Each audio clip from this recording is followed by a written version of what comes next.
Hey guys, welcome back to Magic TV. My name's Craig. It is 12 o'clock on a Sunday, which means it's time for a Q&A. This is where I take all of the questions that you've asked over the course of the week, and I try to answer them to the best of my ability. First of all, thank you very much for watching this channel. I've said it before, I'll say it again. The only reason this channel exists is because of you guys watching it. So if you've had any interaction with us over the course of the week, watched any videos, liked any videos, commented, I really appreciate every single one of you.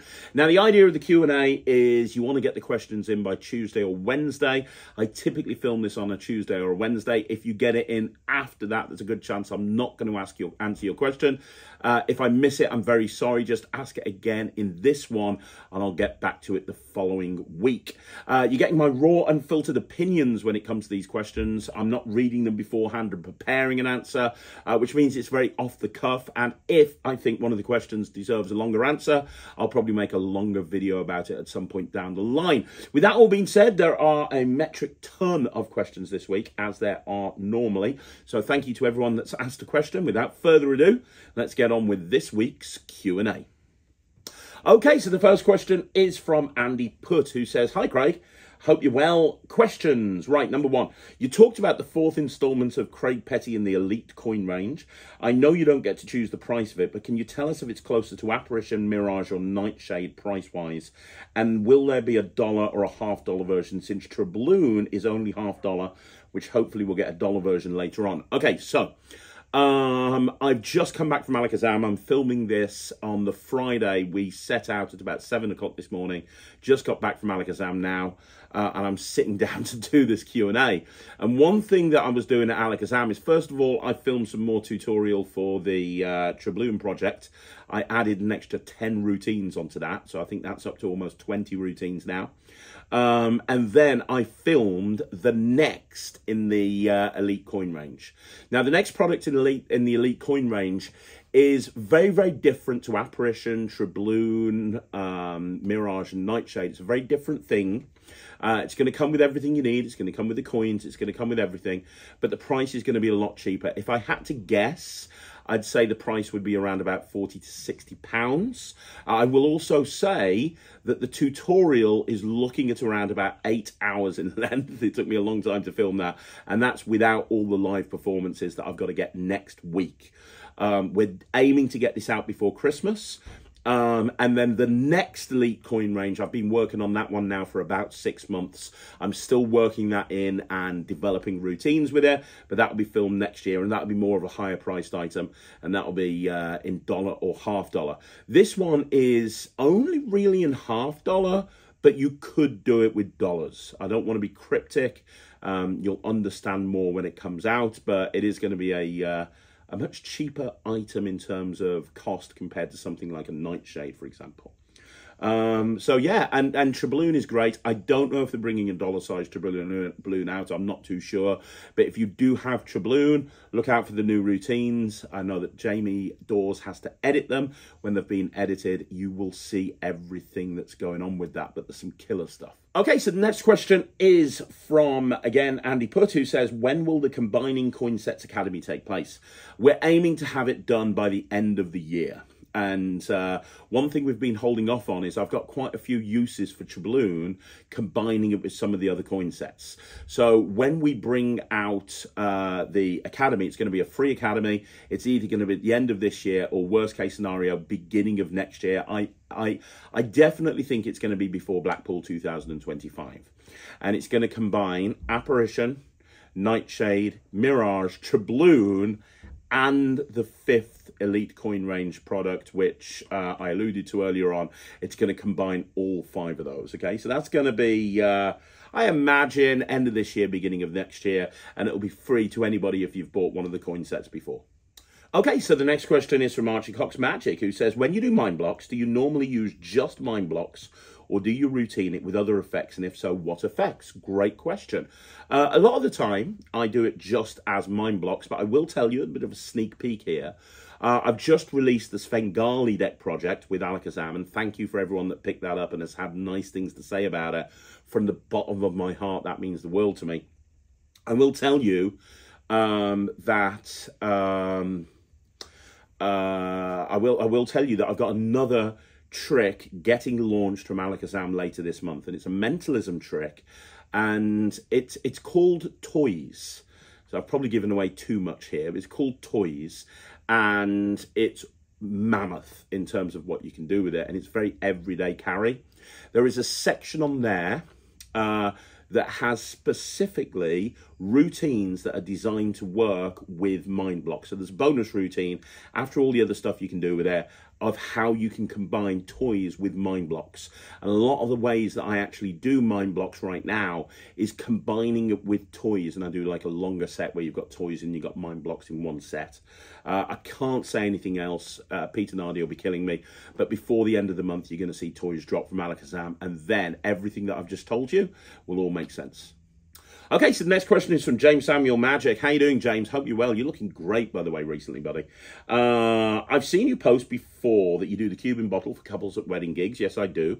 What's your handling for the different table layouts? I've always wanted to do it, but angles concern me. Your client photos with the cube always look fantastic. Appreciate that. Yes, I don't use the gimmick. So the gimmick I use when I'm on stage. I get Ryland to use the gimmick an awful lot. But if I'm not on stage, I tend not to use the gimmick. Here's what I do instead.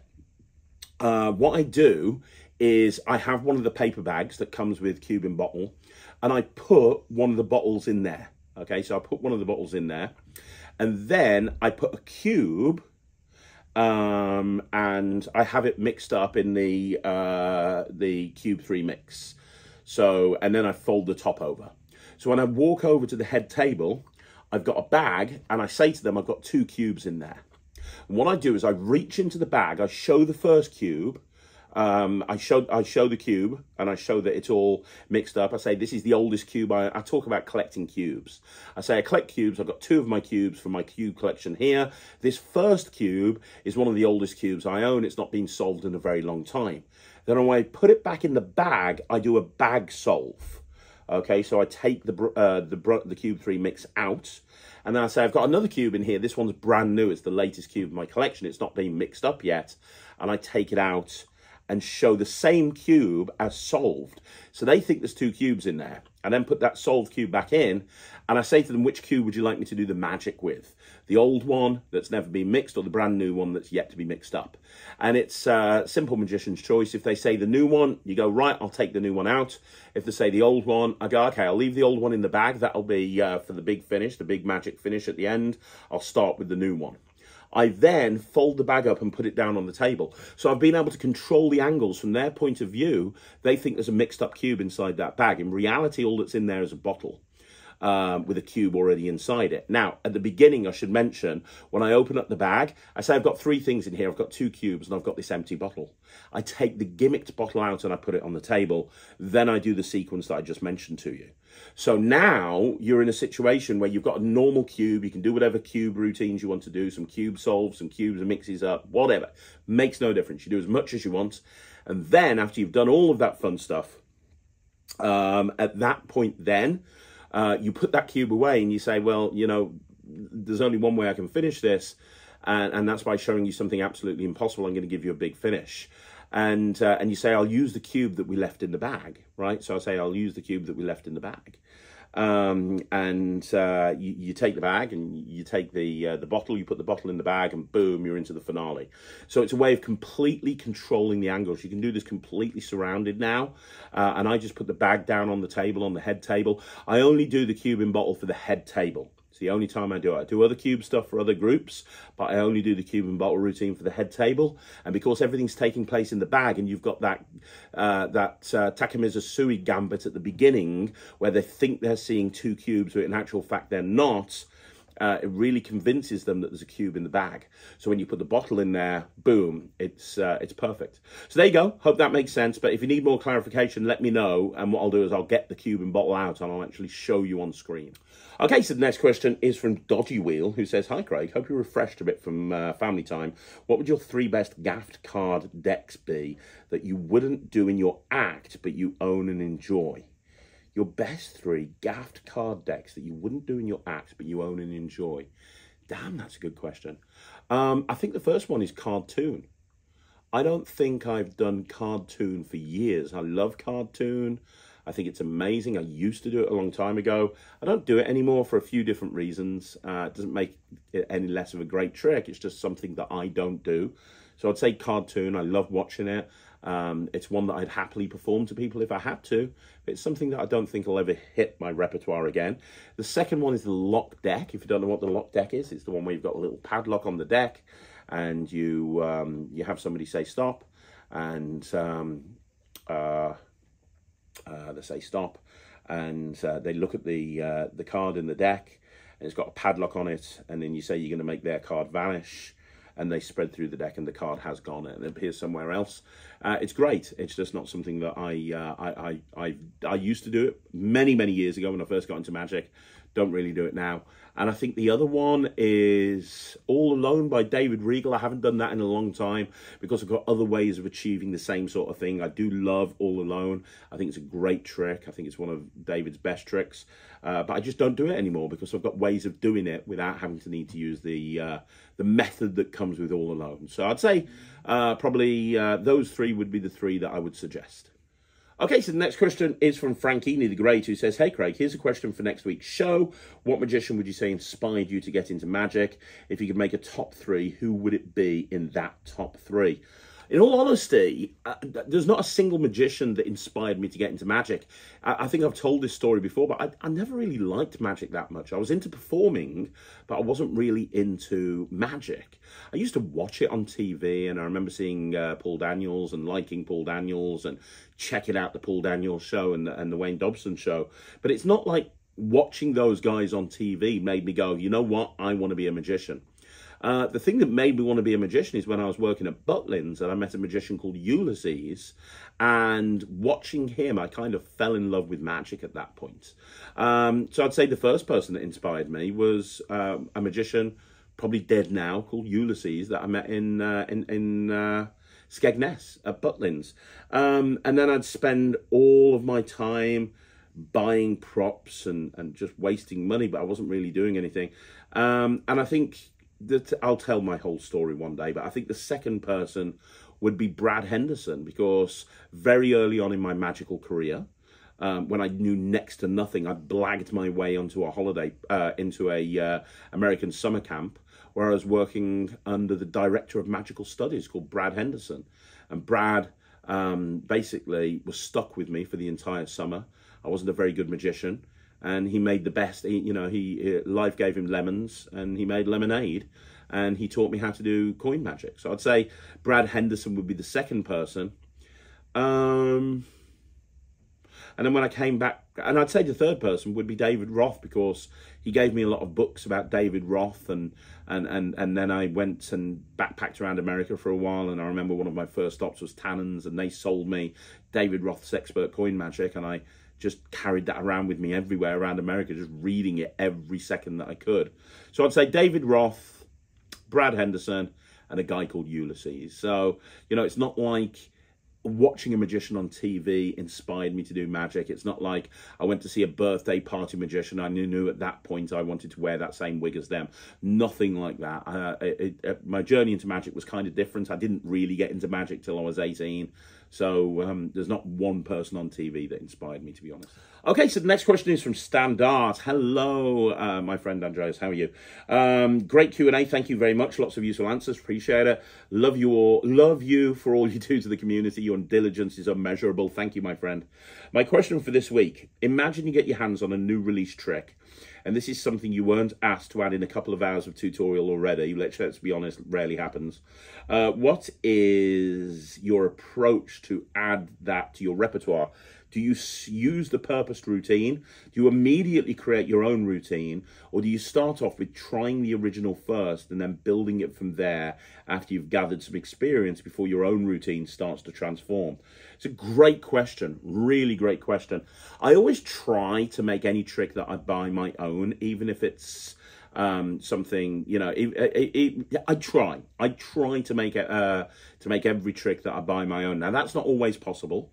Sometimes the trick is so well thought out, it's almost impossible to make it your own. So one thing I've been playing around with an awful lot at the moment for my close-up shows is On Edge by Angelo Carbone. And I think that you can't really do much with the procedure behind that. It's perfect the way it is. But a lot of the time something will jump out at me. You know, when I'm watching the tutorial, you guys, if you've watched the Craig and Ryland review shows or the review show specials, you'll see that when I perform it, I kind of say, look, I'm going to do it this way. I'm trying to put my own take on it. That kind of just happens automatically. If I see something, I'll kind of look at it and I'll go, you know what, that's good, but if I do it that way, that would fit me better. Now, that doesn't mean that the way I'm doing it is the best way to do it and that the creator got it wrong. Not at all. It just means I believe in trying to make a trick your own as much as possible. And sometimes that happens immediately. Sometimes it happens over time. So I'll give you an example. One of my favorite props is the destination box. Now, I first started using the destination box before it was a commercially released trick, because John Allen wrote about it in his first book and in his first DVD that probably nobody remembers. He showed the box and how it works. And I remember making one up back in the day and using it, and then I bought one when it came out, and I did it just the way that John suggested doing it. I went and did walk around and I put it down on the table and I do a build routine. I do it exactly as John suggested, and it got great reactions. And when I was putting my stage show together, I realized that the destination box could be used even more effectively on stage for the routine that I had planned, which is why I then immediately kind of said, okay, we're going to do that. We're going to do it on stage. Now, that happened over the course of years. Sometimes it will happen immediately. I'll look at the trick and I'll just go, brilliant. This is exactly what we're going to do with this. I understand how, because a lot of the time, if I buy a trick, it's because I've got an idea in mind as to how I want to use it. I've got an idea in mind of where in my show I want it to be and what I want it to do inside my show. So, yeah, I mean, yeah, it's a great question. Sometimes you definitely want to watch the tutorial. You definitely want to kind of try it out the way that the creator's telling you to do it. But then don't be afraid to stamp your own personality onto it. If he's doing a control and he's doing a pass and you think it's more appropriate to do a cull at that point, do a cull. If you think that at that point he's got I was learning a trick just the other day and the guy was like, perform a double lift at that point. And I was thinking, well, if I put a double back card in there, I can make that whole sequence cleaner and I can hide the back in a more effective way. I'm going to do that. If I think that I can do something to make it more impressive or make it work for me better, then that's what I'm going to do. But only if I think I can improve on it and make it better for my personal needs. I don't want to just do something different just for the sake of it. So great question. Hopefully that helps. See you soon. The next question is from Archie Cox Magic, who says, I'd like to start doing restaurant magic. I understand that the magic needs to be quick, visual, non-linear, but would you be able to give some examples of tricks you do? Well, I don't really do restaurants anymore. Archie, I haven't done them for a long time. But back in the day when I used to do restaurants, the tricks that I used to do, number 2 pencil was a big one, because that was really quick and lots of magic was happening. I do linking rings, the small ninja style linking rings I do. Fiber optics was a really big thing for me in restaurants. Chop cup was a really big thing for me in restaurants. Ambitious card was a really big thing for me. I used to do the rising card, but I used to do the Gaffed deck version of the rising card. You know, the one where you just you hold it and it goes up and you turn it around and you hold it and the next one goes up. I used to love that because I get 3 people to pick cards. I put them back in the deck and they'd all rise one at a time. I used to love doing cheek to cheek. None of the stuff that I did on the Cheeky project, just the original cheek to cheek routine where you'd bring out a deck of cards, shuffle them face up and face down, 3 people to take cards, turn them face down, and they'd all turn face up in the deck.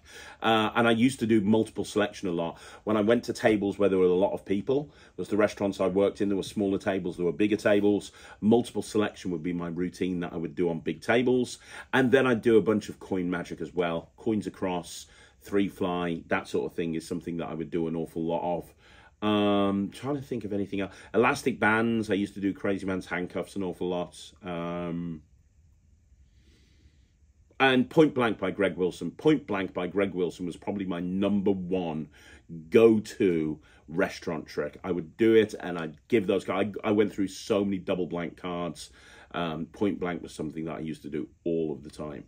Talking about Greg Wilson, I used to do a couple of Greg Wilson tricks actually. I'd do sponge balls back in the day. I'd do that. I'd do a trick question, Question Will Trick, which is a 2-coin transposition, again by Greg Wilson. What else? Paperclipped by Jay Sankey. I used to do paperclips an awful lot. That was a big one for me. Yeah,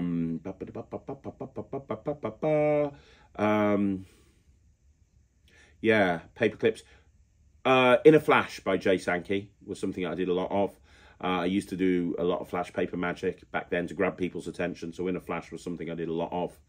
Yeah, those were all the main routines, to be honest, and they're quick and they're snappy and non-linear, like you said. Those are the things that I used to do in restaurants. If I was doing a restaurant now, I'd probably change it around and do something different. But back in the day, that's exactly what I did. Okay, so the next question is from Agent Suter, who says, speaking of Switch wallets, do you know the Passenger Wallet by Jeff Price and Plain Sight Magic? No, I've heard of it, but I don't know it. It's a Z-Fold wallet, very well made, as you expect from Jeff. I already have it, but maybe other viewers would appreciate a review. I will pick one up and I will do a review. Honestly, anything by Jeff Price I think is phenomenal. I think that he's in the running for Trick of the Year, to be honest, with the random card generator. So yeah, I'll definitely pick it up and I'll get back to you on that review. Okay, so the next question is from Jagged Matt, who says, hi, Craig, how was your holiday? Very good, thank you, Jagged Matt. It was very good. Thank you so much for your advice on creativity a few weeks back. As a recap, I have health problems, so I can't leave the house, but hope to be well enough to go to a Subway and a trading card shop next year. I remember. I hope you're feeling okay. The concept I liked the most from the list of creative ideas you suggested writing was to have an invisible dog. My current idea is to have a real dog lead and to mind being pulled into shops by this invisible dog. I can rig up a speaker. Do you want cheese? Woof. Toasted? Growl. I could conceal a spray bottle so he can fog up my fog up the sneeze guard, and water in a thumb tip so when I wipe his face with a napkin, the napkin gets all soggy. Then, as I pay for things, I plonk my keys and wallet down, and a thread reel will pull them off as my dog jumps up. This has been very fun to work out and begin mining.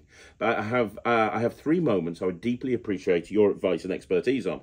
This sounds phenomenal, by the way, mate. 1. How do I get a normal looking dog lead to go taut as the dog pulls me? 2, how to sell the idea that his tail is going all over the place and whacking me and the area around us. 3, how the invisible dog can carry out a Subway sandwich or bag in his mouth. Not sure if thread will work for the former. Dear Lord. Thank you so much, Craig. This has helped me so much to stay positive, and I love your interview with Matt this week and the game at the end. Right, thank you. Thank you. Right, oh my God. Okay. How to get a normal-looking dog lead to go taut as the dog pulls me. There are those old-fashioned gimmick dog leads that you used to have as a kid. I don't know if you remember them. It's almost like they've got like a wire in it, so it looks like it's got a dog in the lead. It's one of those...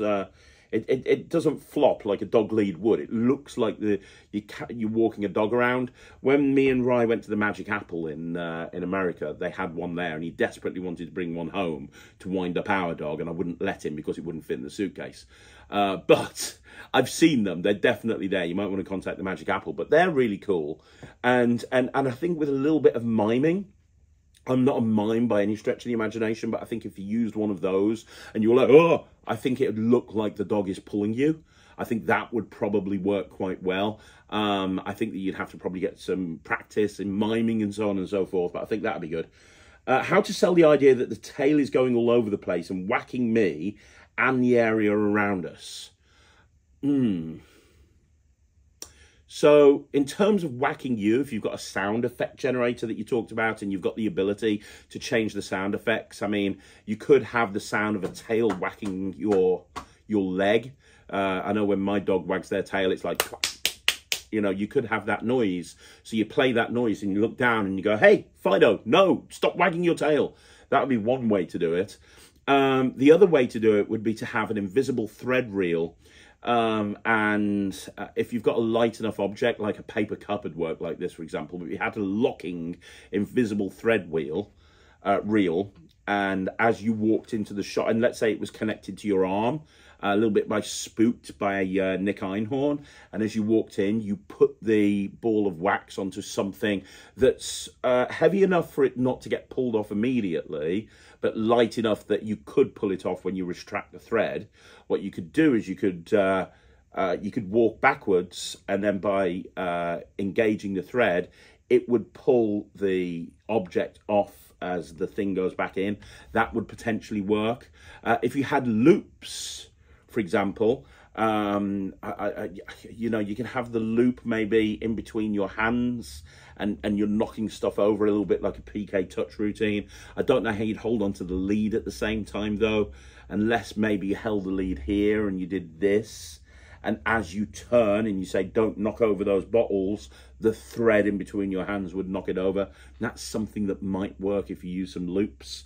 And how the invisible dog can carry out the Subway sandwich or bag in his mouth, I have no idea. What you're effectively wanting here is a floating Subway bag in close-up environments. And that's amazing. I believe that there's no such thing as a stupid idea. With that in mind, can you put a little drone inside a bag? It's just fly the thing out. I literally have no idea how you'd do that. Maybe one of the people who are watching this video that are probably way more intelligent than me can put a solution in the comments down below. If not, leave it with me and I'll get back to you, because it's a very interesting premise. I think this would be the basis of a great act. I could see like watching the Paul Daniels show back in the day and having someone introduced as a guest and having somebody walk on with an invisible dog causing havoc. I think that's the sort of thing you'd see. Honestly, I could see somebody doing a Got Talent show and just going, hey, you know, what's your name and what's your talent? Hi, my name's Craig, and I'm a dog act. And you go, oh, where's your dog? It's here. That's not a dog, that's an invisible... No, it's an invisible dog. And I could see having an invisible dog on a Got Talent show would be just insane enough that would probably actually work. Having an invisible dog. Because they love dog acts, they love magic. You combine the two and you have an invisible dog. If it was well thought out, I think that's an act that could do very well on a Got Talent show. I think Simon would fall in love with him. Especially if you do some sort of thing where you get Simon to pose with the dog, and then they have a photo taken on like Amanda's phone or something, and then when they look at the phone, the dog's actually in the picture with Simon, and then you'd have like maybe a kennel, and they go into the kennel and the kennel would explode or something. I think you could rig up a lot of electronics and make it really clever on stage. And I think, honestly, I think an invisible dog act could be huge on a Got Talent. So, you know, keep working on this, because I think that this is the sort of thing that genuinely would have legs. But and it's just insane enough that it could potentially work. So let me carry on thinking on it, and let me know how it progresses. Okay, so the next question is from David Blaine, who says, Dreambox by Jota. How do you do this for a house party? How far would you need to be from the spectator to perform this? Not very far. You need to have the spectators in front of you. That's important. But as long as they're about this far away, it'll be absolutely fine. There's really nothing for them to see. It's kind of like any magic trick. You got to just practice the moves, right? So as long as you've got the moves right, and as long as you practice the moves, you're going to be okay.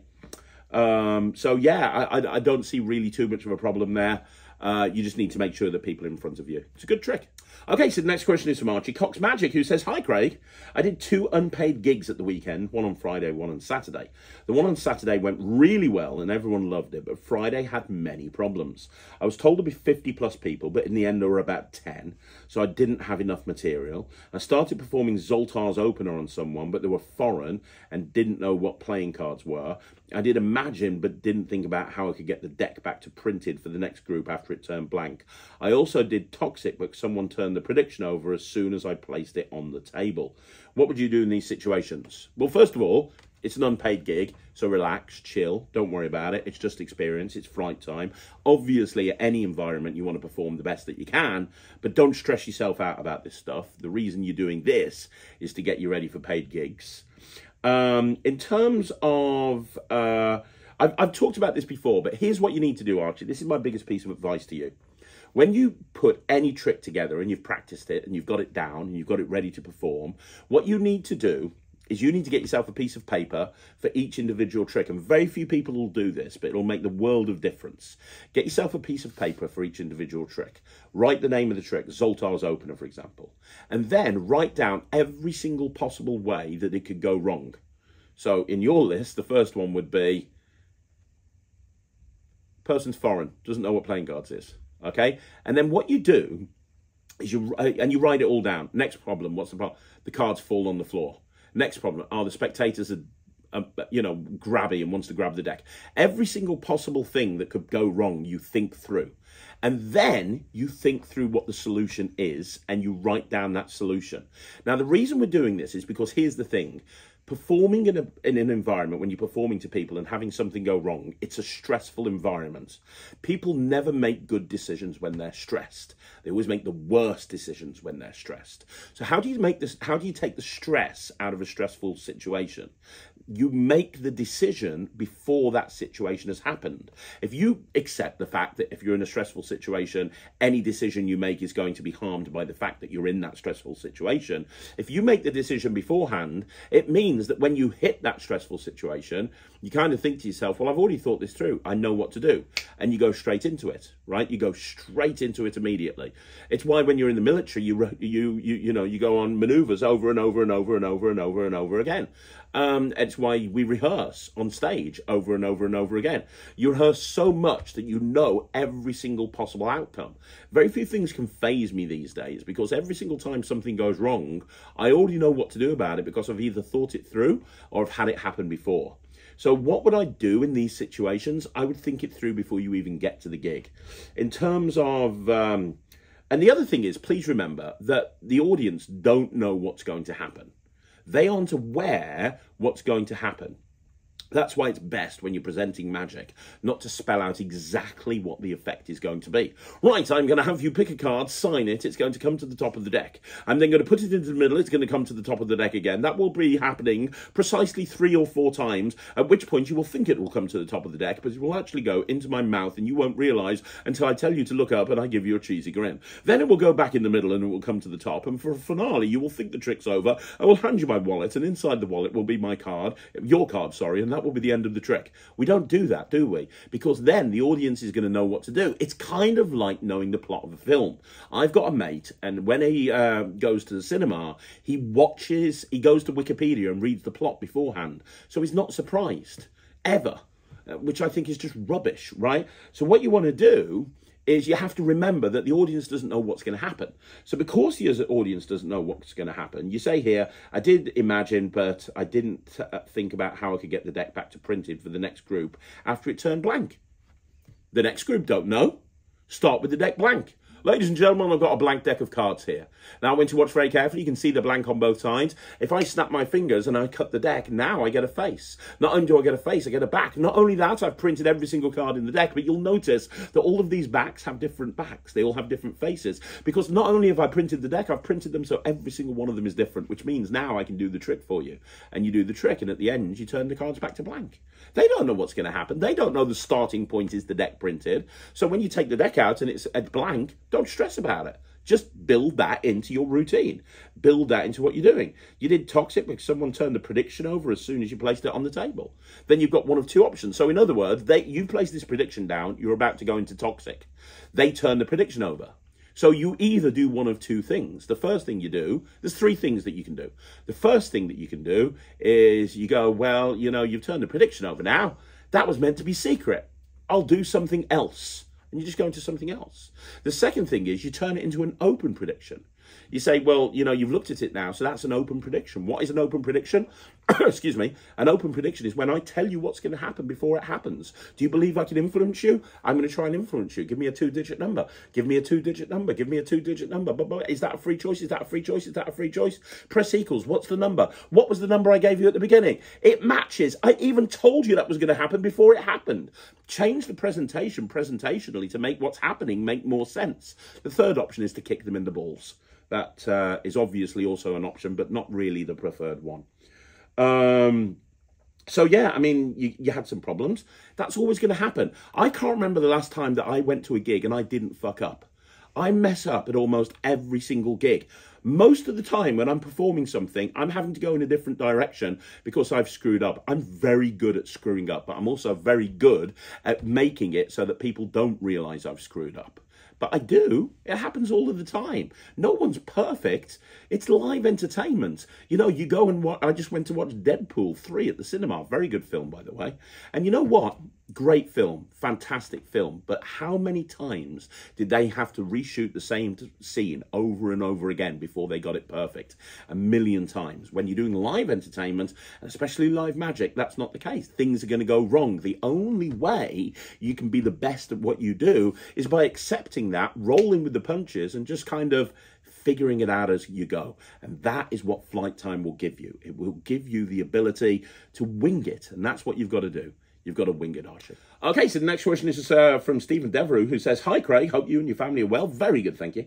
"I just did an 8-hour walk-around magic gig for more than 10,000 people. It took a lot of energy out of me. Dude, I'd be fucking dead. At hour 6, I'd be lying comatose on the floor. I normally just do a stage show for an hour or so, but do you think it's worth it for doing it for so long? I know they booked me for it and I love magic." And yay, I love magic, but at hour 7, I would be hating magic. Look, it's up to you. You know, it's an 8-hour magic. You got to remember that there's 10,000 people there, which means that probably a tenth of the people at best, even over 8 hours, are going to see what you've done. If you hit 1,000 people in 8 hours, that's probably impressive, right? So a lot of people are never going to see what you've done. So, you know, pace yourself. If you're going to take the gig on, pace yourself. Yeah, pace yourself is the biggest piece of advice I can give you.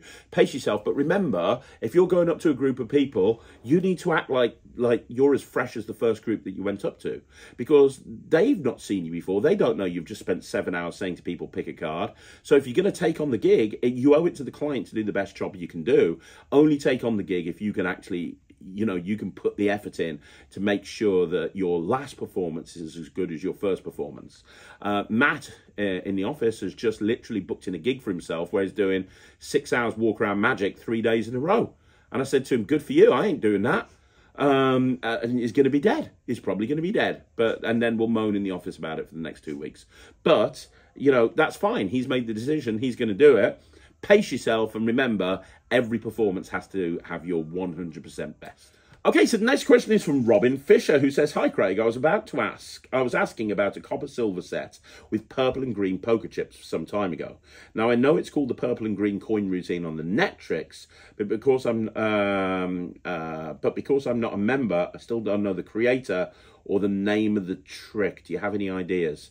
It's not designed as a copper-silver set. It's, I can't remember it. Magic trick, hot rod, coins. Chakra coin, Don Fickles, that's it. Chakra. It's okay. So they're called chakra coins, CHAKRA, and they're by a guy called Don Fickles. They're not designed as copper silver coins. I use them as top copper silver coins, but they're not designed as copper silver coins. They're actually designed as hot rods on coins. It's a very clever trick, actually, where it's a really clever trick where there's like individual spots on there and they can pick a color and the coin turns into that color. Very, very clever. I can't find his website, but it has come up with a link through to, let me see if I can see this. I'm Lee Miller. Do you mind if I took your picture? Just trying to find it. Here we go. Got it. They're called Chakra Health Coins, and the website is thecoinmancer.com. The coin, C-O-I-N, Mancer, M-A-N-C-E-R.com. And they're called chakra coins, and you can order them in bundles or individually. They're really, really good. So there you go. That's what you're looking for. You're looking for chakra coins by Don Fickles. Okay, so the next question is from Michael Altman, who says, "Craig's favourite pin Code Divination, opening a spectator's phone live." The one that I do more often than anything else, I don't use special apps. I've gone with so many in the past. I unlocked your mind from years ago. I've got some new ones that I've looked at more recently. The one that I do is the download by Greg Wilson and Michael Murray that's on Penguin Magic, and I can't remember the name of it.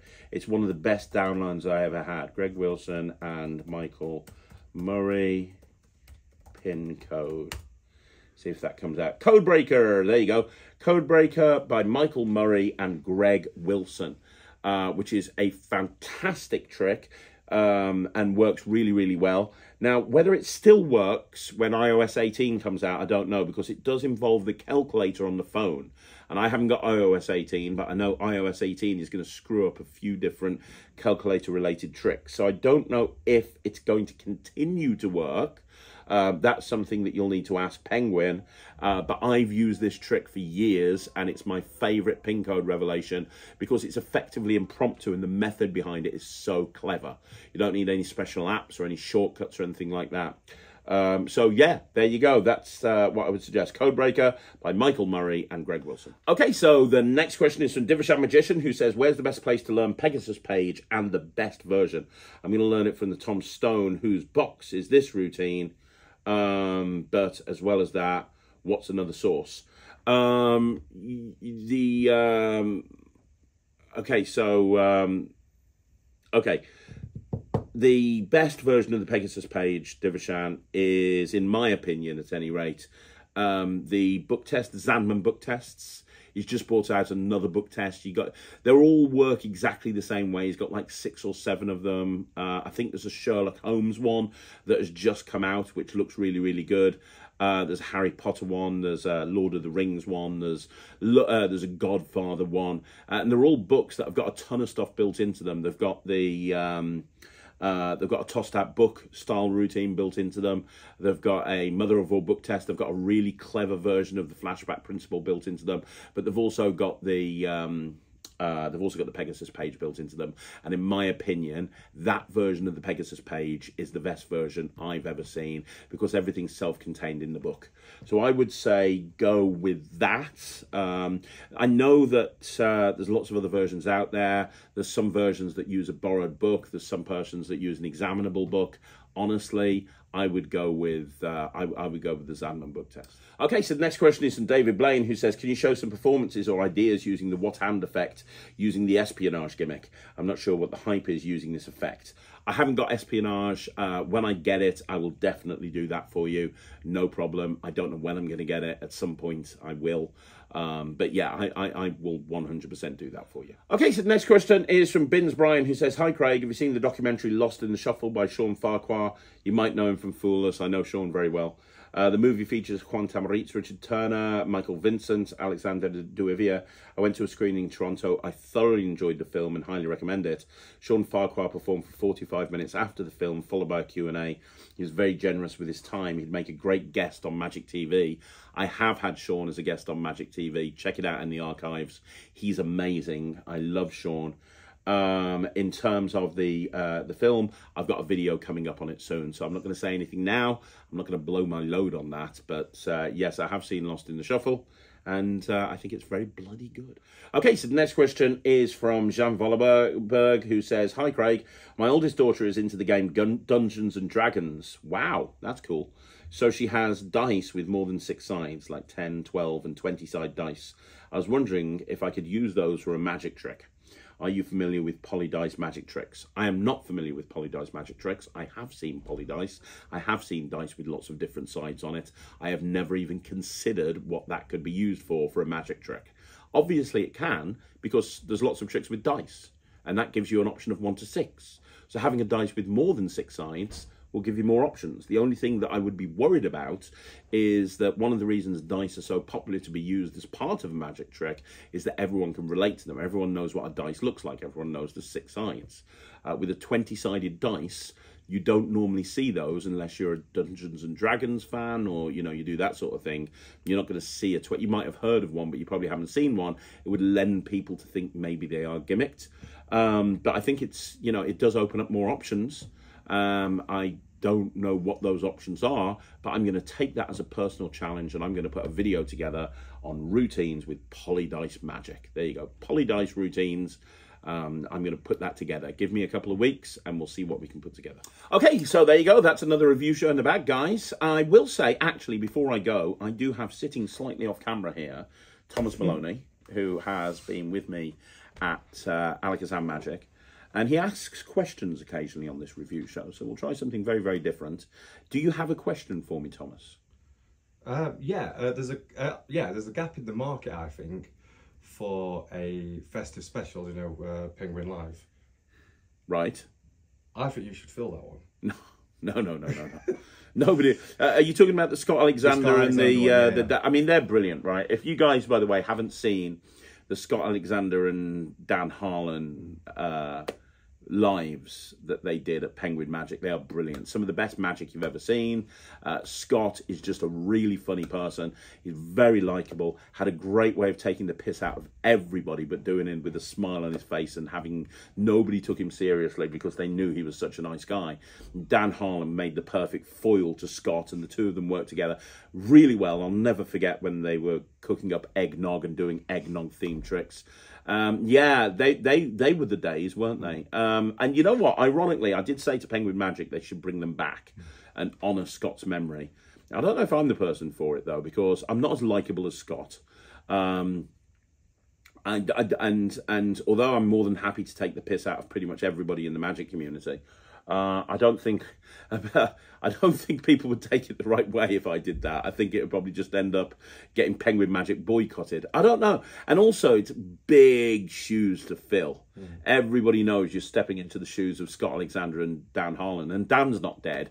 So would you get Dan involved with it? Would Dan want to do it? He's not a Penguin Magic anymore, but I know he still has stuff going on with Penguin Magic. Would he want to do it? Would he want to work with somebody else? Is this now part of it? And if Dan didn't do it, who else would do it? I don't think you'd do it as a one-per. There's a lot of stuff to consider if it was going to get bought back. And I think a lot of people would want to see it brought back, but I also think it's got very high expectations. And I think if it was done right, if it was done, it would have to be done right. It would have to be really well thought through. There'd have to be a lot of scripted comedy. And the other thing is, Scott was a showman. And what I mean by that is he wasn't just a magician. He was also a singer. He would do song and dance routines. He would make it very, very Christmassy. He'd do those fake songs, you know, his Christmas albums that he brought out every year. I can't sing a note. So if I was doing it, I'd need somebody to do it with me that could sing, because I think you'd want to have elements of the original thing back. I think people would be I think it'd be very high expectations, and I think the person that would walk in to do that would be seriously under scrutiny. And it's a little bit like it would be very easy to fail and very difficult to do a job that everybody would be happy with. But you know, never say never. Stranger things have happened in this industry. I mean, who would have thought that the guy that got kicked out of Magic because of Red 10, 12, 13 years ago would end up, you know, Creator of the Year for Penguin 2 years in a row. So you never know what's going to happen. I'm not saying no. I'm also not saying I'm the right person for the job, by the way. They want to get Dave Williamson. That's who they need. Yeah. They need Dave Williamson. Dave doesn't live far from Penguin. He's a guy that could pull it off because he's likable. Everybody loves him. He can take the piss out of people and not get other people annoyed about it. If I was Penguin, I'd be looking at Dave Williamson. Also, we spoke about this briefly. I can't remember if you gave me an answer. I've been doing my cabaret show, and the one thing I struggled with the most is getting spectators up on stage without them saying no. Yes. And I think that... it's one of the biggest problems that people have, when you start doing stage for the first time, how to get people involved. I went to watch a show a few weeks ago, and it was somebody who was new into doing stage magic, and this person really struggled. It was like, right, who wants to come up and help me? And nobody would come up. And then the one person who put their hand up and came up did so begrudgingly because... of whatever, and they didn't want to be on stage. It's an art, finding the right person and then getting them to come up in a way that they feel like they're not getting bullied into coming up on stage. And after you spoke to me about that, I'm planning a video on that. Awesome. Hopefully in the next week. I've already got think thoughts there's on it. anything out there for it. No, and it's one of those subjects that a lot of people think about.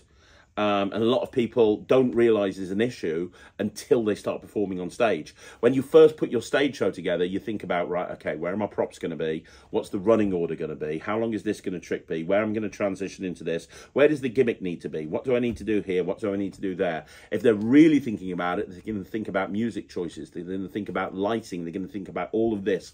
But if you're new on stage, one of the things that you don't think about is, what do I get? Because you just, in your head, when you're rehearsing it, it's like, hi, what's your name? Would you like to come up and help me? Come on up then. You go into certain environments like a holiday park, they don't want to come up and help. So you have to kind of get them up, because the worst, the cringiest thing is when you're standing on stage for 5 minutes going, please, will somebody come up and help me, please? I remember when I first started doing stage shows and I was doing the holiday park circuit, I used to really struggle with this.